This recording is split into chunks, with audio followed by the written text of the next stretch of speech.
नमस्कार विद्यार्थियों। आज के इस ऐतिहासिक विश्लेषण में हम भारतीय इतिहास के पन्नों से एक ऐसी कहानी खंगालने वाले हैं जो साहस, स्वाभिमान और स्वतंत्रता का सबसे बड़ा प्रतीक मानी जाती है।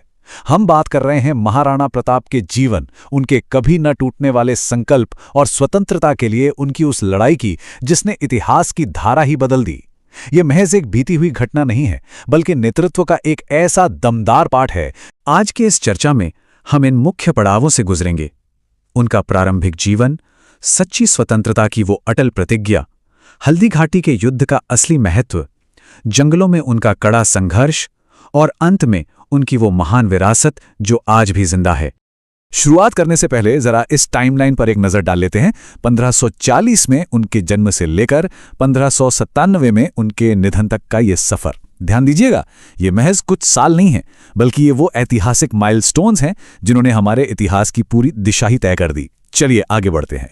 अध्याय 1, प्रारंभिक जीवन और राज्य, एक नेता का निर्माण। तो बात है 1540 की। कुंभलगढ़ किले में उदय सिंह द्वितीय और जयवंता बाई के घर युवा प्रताप सिंह का जन्म हुआ। अब देखिए, एक सच्चा लीडर आखिर बनता कैसे है। राजकुमार होकर भी वो बाकी राजकुमारों से बिल्कुल अलग थे। उन्होंने सिर्फ शिकार या तलवारबाजी ही नहीं सीखी, बल्कि उनमें जमीन से जुड़े रहने की एक कमाल की खूबी थी। वो महलों के बजाय आम लोगों के बीच बैठकर खाना खाते थे, ताकि जनता का दुख दर्द गहराई से समझ सकें। है ना अद्भुत बात? लेकिन चुनौतियां बहुत जल्दी दरवाजे पर आ खड़ी हुईं। साल 1568 ये मेवाड़ के लिए एक बहुत ही दुखद और बड़ा टर्निंग पॉइंट था। हुआ ये कि अकबर के तेजी से फैलते मुगल साम्राज्य ने चित्तौड़गढ़ किले पर कब्जा कर लिया। एक भयंकर युद्ध हुआ, हजारों वीरों ने बलिदान दिया और राजा उदय सिंह को मजबूरन पहाड़ों की तरफ जाना पड़ा, जहां उन्होंने उदयपुर शहर बसाया। अध्याय 2, सच्ची स्वतंत्रता के लिए प्रतिज्ञा, एक राज्य का संकल्प। अब हम आते हैं 1572 पर। उदय सिंह जी के निधन के बाद दरबार में कुछ लोग चाहते थे कि उनके छोटे बेटे जगमाल को गद्दी मिले, लेकिन मेवाड़ के सरदार बहुत दूरदर्शी थे। वो जानते थे कि आने वाला समय बहुत भयानक है। उन्होंने जगमाल को हटाकर सीधे प्रताप को अपना महाराणा चुना, क्योंकि उन्हें पता था कि इस भीषण संकट से राज्य को निकालने के लिए प्रताप जैसा अदम्य साहस ही चाहिए। और महाराणा बनते ही उन्होंने जो कहा वो सच में रोंगटे खड़े कर देने वाला है। जब तक मेवाड़ स्वतंत्र नहीं होगा, मैं आराम से नहीं रहूंगा। सोचिए जरा, उन्होंने मुगलों की अधीनता स्वीकार करने के बजाय महलों के सारे ऐशो आराम छोड़ दिए और जंगलों की खाक छानना कबूल किया। मतलब आज़ादी की कीमत तो हमेशा सुखों के त्याग से ही चुकानी पड़ती है। अध्याय 3, हल्दी घाटी युद्ध का महत्व, अंतिम परीक्षा।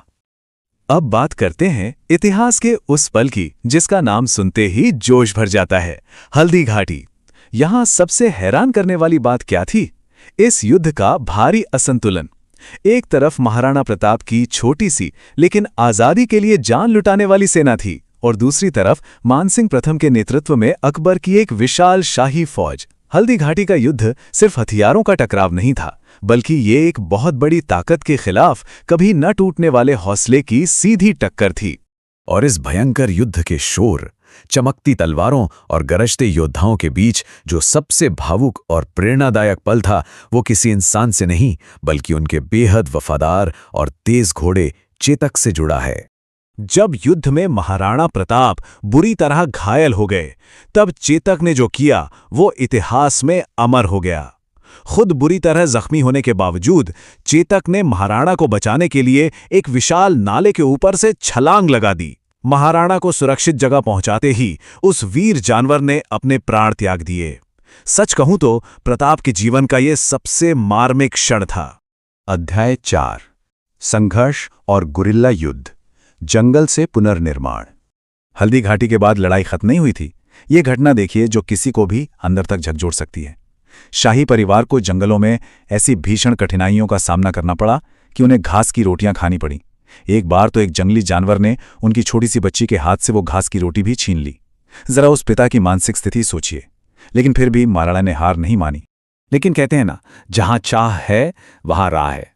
इस गहरे अंधकार में उम्मीद की किरण बनकर आए उनके मंत्री भामा शाह, जिन्होंने अपनी पूरी संपत्ति महाराणा के चरणों में रख दी। इस धन का क्या हुआ? महाराणा ने फिर से अपनी सेना खड़ी की और चावंड से गुरिल्ला युद्ध की वो अचूक रणनीति शुरू की जिसने संसाधनों की कमी के बावजूद मुगलों के छक्के छुड़ा दिए। अध्याय 5 अंतिम वर्ष और विरासत, एक ना झुकने वाली भावना। चावंड उनकी नई राजधानी बनी। गुरिल्ला युद्ध से उन्होंने मेवाड़ का एक बहुत बड़ा हिस्सा वापस जीत लिया था और यहीं से उन्होंने प्रशासन चलाया। हालांकि उनका प्रिय चित्तौड़गढ़ उनके जीते जी वापस नहीं मिल सका, लेकिन उन्होंने एक आज़ाद और बेहद मजबूत मेवाड़ की नींव फिर से पक्की कर दी थी। लगातार युद्धों, जंगल का बेहद कठोर जीवन और शरीर पर लगे अनगिनत घावों ने अंततः अपना असर दिखाया। 19 जनवरी 1597 को उनका निधन हो गया। पर कमाल की बात देखिए, मृत्यु के समय भी उनके मन में सिर्फ और सिर्फ एक ही चिंता थी, मेवाड़ की स्वतंत्रता। उनका शरीर भले ही कमजोर पड़ गया था, पर उनकी आत्मा का संकल्प अंत तक नहीं डिगा।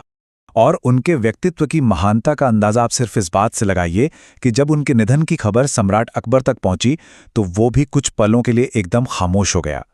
अकबर को भी इस बात का एहसास था कि उसने एक ऐसा महान और निडर प्रतिद्वंदी खो दिया है जिसने कभी भी किसी भी कीमत पर अपना स्वाभिमान नहीं बेचा और कभी सिर नहीं झुकाया। इस पूरे ऐतिहासिक सफर से हम मुख्य रूप से 3 बातें सीखते हैं। पहली, परिस्थितियां चाहे कितनी भी भयावह हों, अपना आत्मसम्मान कभी मत छोड़िए। दूसरी, एक सच्चा नेता वो है जो अपने लोगों के हक के लिए आखिरी सांस तक डटा रहे। और तीसरी, स्वतंत्रता का मूल्य दुनिया की किसी भी दौलत से कहीं बढ़कर है। यही कारण है कि इतिहास में महाराणा प्रताप का नाम हमेशा अमर रहेगा। तो इस विश्लेषण के अंत में एक सवाल है जिस पर हम सबको विचार करना चाहिए। स्वतंत्रता की असली कीमत आखिर होती क्या है? और एक ऐसा नेता होने का क्या अर्थ है जो कभी झुकता नहीं? आज के इस दौर में क्या हम अपने मूल्यों और स्वतंत्रता को लेकर ऐसा ही अटूट संकल्प दिखा सकते हैं? सोचिएगा जरूर। इस ऐतिहासिक चर्चा में शामिल होने के लिए धन्यवाद। सीखते रहिए और विचार करते रहिए।